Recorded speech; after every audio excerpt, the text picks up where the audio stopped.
Donc la supply chain attack, c'est l'attaque par les tiers fournissant des services ou connectés d'une manière directe ou indirecte avec une société. Et ça devient de plus en plus le point fragile des sociétés. Donc la première étape, évidemment, c'est tout ce qui est encadrement contractuel. La relation qu'on a avec les tiers, elle est encadrée par des contrats dans lesquels on peut mettre des exigences minimales de sécurité auxquelles le tiers s'engage. La deuxième étape, c'est ce qu'on appelle les cyber-ratings. Donc ça permet de faire une approche massive, de regarder assez rapidement tous les cyber-ratings de nos tiers. Ensuite, on est allé plus loin avec justement des audits de sécurité qui sont donc permis par nos contrats. Quand on a lancé cette démarche, déjà, c'était une vraie gageure de convaincre en interne les métiers de notre entreprise pour convaincre de l'utilité de cette démarche.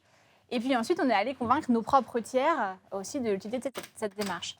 Et afin de ne pas les noyer sous les questionnaires, en fait, on a choisi une solution du marché. Et alors, ce qu'on constate, c'est qu'en fait, ce sont les petits tiers, ceux qui n'ont pas beaucoup de moyens, pas beaucoup de culture sécurité et pas beaucoup d'espoir d'en avoir non plus d'ailleurs, qui pêchent.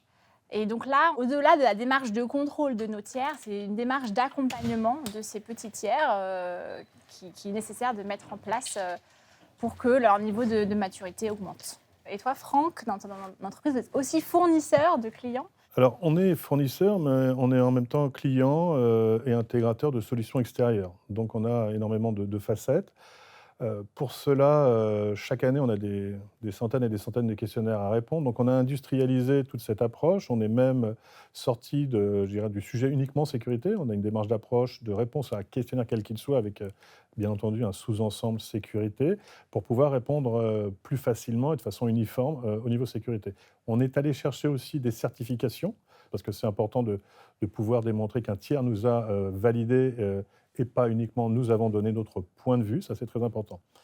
À côté de ça, on a travaillé beaucoup aussi sur ce qu'on appelle le SBOM, c'est-à-dire la liste des composants intégrés à nos produits, pour pouvoir donner de la transparence et en même temps permettre, entre guillemets, d'avoir une meilleure réactivité en cas d'incident ou de vulnérabilité potentielle.